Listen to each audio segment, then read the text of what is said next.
পিতা পুত্ৰ আৰু পবিত্ৰ আত্মাৰ নামত সকলোকে নমস্কাৰ জনাইছোঁ। আমাৰ বিলিভাৰ খ্ৰীষ্টান চাৰ্চ যোৰহাট ডায়েচিছ, সৰুপথাৰ ডায়েচিছ আৰু গোলাঘাট ডায়েচিছৰ অন্তৰ্গত উইমেন ফেলোশ্বিপ কনভেনশ্যন 2025 বৰ্ষৰ যি প্ৰস্তুতি চলি আছে সেই বিষয়ে যিবিলাক তথ্য আপোনালোকে জনাটো উচিত, আপোনালোকে যাৰ কাৰণে প্ৰাৰ্থনা কৰি আছে, সহায় সহযোগ অনুদান এই সকলো আগবঢ়াই আছে, মই সেই বিষয়ে আজি আপোনালোকক জনাব বিচাৰিছোঁ।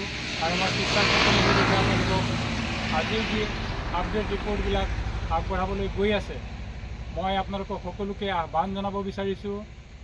এই কাৰ্যসূচীৰ কাৰণে আপোনালোকে সকলোৱে দলে বলে যাতে যোগদান কৰিব পাৰে, আপোনালোকে সকলো পৰিয়ালবিলাক আমাৰ মণ্ডলীবিলাকৰ পৰা আমি তাৰ কাৰণে আপোনালোকক আহ্বান জনাবৰ কাৰণে, আৰু বিশেষকৈ আমাৰ যি মহিলা নেতৃত্ব আমাৰ কাম কাজবিলাক কৰি আছে, তেওঁবিলাকে পূৰ্ণোদ্যমে তেওঁলোকে এই সকলো কাম কাজবিলাকত যি সবল নেতৃত্ব কৰি আছে, মই তাৰ কাৰণে ধন্যবাদ জ্ঞাপন কৰিছোঁ। আৰু আপোনালোকক সকলোকে এই কনভেনশ্যনলৈ উষ্ম অভিবাদন জনাই আপোনালোকক আমন্ত্ৰণ জনাইছোঁ। সকলোৱে প্ৰাৰ্থনাৰে সহযোগিতাৰে ইয়াত অংশগ্ৰহণ কৰিব বুলি মই আশা আৰু কামনাৰে সকলোকে ধন্যবাদ। বাৰেক মোৰ পিছফালে দেখিছে বিশাল মুখ্য কনভেনশ্যন পেণ্ডেলটো।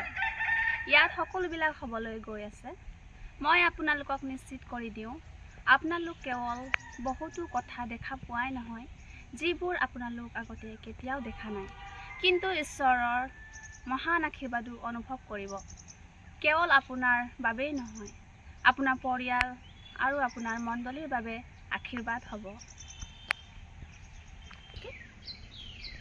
ইয়াতেই এই মঞ্চৰ পৰাই আপোনালোক প্ৰেৰণাদায়ক বাৰ্তাবোৰ শুনিবলৈ পাব। মূল বক্তাজন হৈছে আমাৰ প্ৰিয় আৰ্চবিশ্বপ জছুৱা মোৰ বাৰ্নাবাছ এপিস্কোপা। তেওঁৰ লগতে কেৰেলাৰ গ্ল'বেল হেডকোৱাৰ্টাৰৰ আন বিশ্বপ আৰু মহিলা নেতাসকলে আমাৰ ঈশ্বৰৰ বাক্যৰ পৰা শিকাবলৈ ইয়াত উপস্থিত থাকিব। অনুগ্ৰহ কৰি ইয়াত ঈশ্বৰৰ জীৱন সলনি কৰাৰ বাৰ্তা শুনিবলৈ আহক। ঠিক এই ঠাইতে ৰোগীৰ বাবে বিশেষ প্ৰাৰ্থনা কৰা হ'ব আৰু লগতে আশীৰ্বাদৰ বাবেও প্ৰাৰ্থনা কৰা হ'ব। আহক আৰু ঈশ্বৰৰ সুস্থতা স্পৰ্শ অনুভৱ কৰক আৰু আপোনাৰ জীৱন আৰু আপোনাৰ পৰিয়াল আৰু আপোনাৰ মণ্ডলীৰ বাবে ঈশ্বৰৰ মংগলৰ সোৱাদ লওক। কাৰ্বি আংলং, যোৰহাট, তিনিচুকীয়া আৰু ধেমাজি ডায়েচিছৰ পৰা বাছি লোৱা কোৱাইৰ আৰু গায়কসকলৰ সৈতেও আপুনি হৃদয় স্পৰ্শ কৰাৰ প্ৰশংসা আৰু আৰাধনা অনুভৱ কৰিব পাৰিব। আহক আমি একেলগে কোৱাইৰ দলৰ সৈতে প্ৰভুক আৰাধনা কৰিম। সেই তিনিদিনীয়া কনভেনশ্যনৰ সময়ত সাংস্কৃতিক আৰু গীত গানৰ সেৱাৰ বাবে 2 ৰাতি পৃথক কৰা হ'ব। গীত, নৃত্য, নাচ, সাংস্কৃতিক অনুষ্ঠান, যি প্ৰতিভা ঈশ্বৰে আপোনাক দিছে, আপোনালোক ইয়াৰ ঈশ্বৰৰ মহিমাৰ বাবে পৰিৱেশন কৰিব পাৰিব। গতিকে ভালদৰে প্ৰস্তুতি চলাওক, কিয়নো আপোনাৰ সুন্দৰ অভিনয় চাবলৈ আমি সকলোৱে অপেক্ষাত আছোঁ। অনুগ্ৰহ কৰি মনত ৰাখিব, শেষ নিশা এটা বিশেষ প্ৰেৰণাদায়ক নীৰৱ মধ্যস্থতাৰ সময় কিৰিয়েলেশ্যন সেৱা হ'ব, যীশুৰ ক্ৰুচত তলত বহিবলৈ আৰু আপোনাৰ জীৱনক ৰূপান্তৰিত কৰাৰ অভিজ্ঞতা লাভ কৰিবলৈ আপোনাৰ বাবে ই এক সুন্দৰ সুযোগ। অনুগ্ৰহ কৰি আপোনাৰ জীৱনৰ সেই সুযোগটো নেহেৰুৱাব। ইয়াত কনভেনশ্যনৰ বিষয়ে বিশেষ আমাৰ ইমানখিনি ক'বলগীয়া আছে। নিশ্চিতভাৱে ই এক অতি বেলেগ অভিজ্ঞতা আৰু আনন্দদায়ক অনুষ্ঠান হ'ব। চৌহদৰ সৌন্দৰ্য আৰু ব্যৱস্থা পূৰ্ণগতিত চলি আছে। আপুনি স্থানীয় পৰম্পৰাগত কথাবোৰ বিচাৰি পাব, লগতে আধুনিক স্তৰৰ আকৰ্ষণ যেনে প্ৰাৰ্থনা তম্বু, চেলফি পইণ্ট, স্থানীয় দোকান, পৰম্পৰাগত হোটেল আৰু উইমেন ফেলোশ্বিপ পৰিচৰ্যাৰ ছবি প্ৰদৰ্শনৰ সুন্দৰ স্মৃতি ইত্যাদি। যি কি নহওক, আমি আমাৰ স্থানীয় ৰাজনীতিক নেতা, সংসদ, বিধায়ক সকলোকে নিমন্ত্ৰণ জনাইছোঁ। সেই কনভেনশ্যনত মুখ্য অতিথি সন্মানীয় অতিথি আৰু বিশেষ আমন্ত্ৰিত অতিথি হিচাপে শোভা পাবলৈ অন্যান্য মণ্ডলী আৰু অন্যান্য ডায়চিছৰ জ্যেষ্ঠ নেতাসকল আহিব। বাৰু আশা কৰোঁ সেই অৰুট তথ্যই আপোনালোকক উল্লাসিত কৰিব। সেইটো মাথো এটা টিপ। আমাৰ সৰু বহুতো কথা ক'বলগীয়া আছে, কিন্তু আমি কোৱাৰ সলনি আপোনালোকে আহি চাওকহি আৰু আশীৰ্বাদ পোৱাটো বিচাৰক। এইটো কনভেনশ্যনৰ কমিটিৰ ফালৰ পৰা এতিয়া আপুনি কিছু প্ৰস্তুতি কৰি আহিব লাগিব যাতে আমি একেলগে কনভেনশ্যনত উপভোগ কৰোঁ। সেইটো শীতকাল, গতিকে যথেষ্ট গৰম কাপোৰ লৈ আহিব। পুৰুষ মহিলাৰ সুকীয়াকৈ বা পৃথকে থকাৰ ব্যৱস্থা থাকিব, গতিকে তাৰ বাবে সাজু হৈ আহিব। লগতে বাইবেল, নোটবুক আৰু কলম লৈ আহিবলৈ নাপাহৰিব। অনুগ্ৰহ কৰি নিজৰ পানীৰ বটল নিজে লৈ আহিব, যাতে খোৱা পানী চিনটেক্সৰ পৰা নিজে লৈ খাব পাৰে।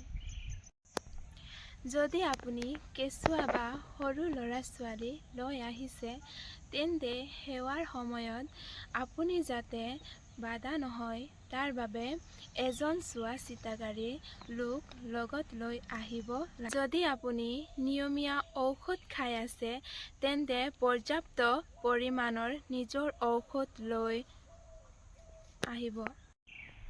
প্ৰতিখন মণ্ডলীৰ মহিলা সহভাগিতাৰ নিজৰ নিজৰ পতাকা লৈ আহিব লাগে, কাৰণ আমাৰ বিশেষ পতাকা উত্তোলনৰ কাৰ্যসূচী ৰাখিছোঁ। ইতিমধ্যে পতাকাৰ নমুনা প্ৰচাৰ কৰা হৈছে। লগতে সহায়ৰ প্ৰয়োজন হ'লে অনুগ্ৰহ কৰি আপোনাৰ ডায়চিছৰ নেতাসকলৰ পৰামৰ্শ লওক। সকলো অংশগ্ৰহণকাৰীয়ে নিজৰ নিজৰ পৰম্পৰাগত সাজ-পোছাক লগত লৈ আহিব লাগে, কিয়নো 1 ফেব্ৰুৱাৰীত আমাৰ বিশেষ সাংস্কৃতিক অনুষ্ঠান হোৱা পতাকা উত্তোলন হ'ব। সকলো মিছন প্ৰভিন্স মহিলা সহভাগিতাক বিশেষ গ্ৰুপ গীত পৰিৱেশন কৰাৰ সুযোগ দিয়া হ'ব। গ্ৰুপৰ সদস্য 15 বছৰৰ কম হ'ব নালাগে। যিমানে বেছি হয় সিমানে ভাল। আমি সম্ভৱ হ'লে সকলো গ্ৰুপ ইউনিফৰ্ম পিন্ধাটো বিচাৰোঁ।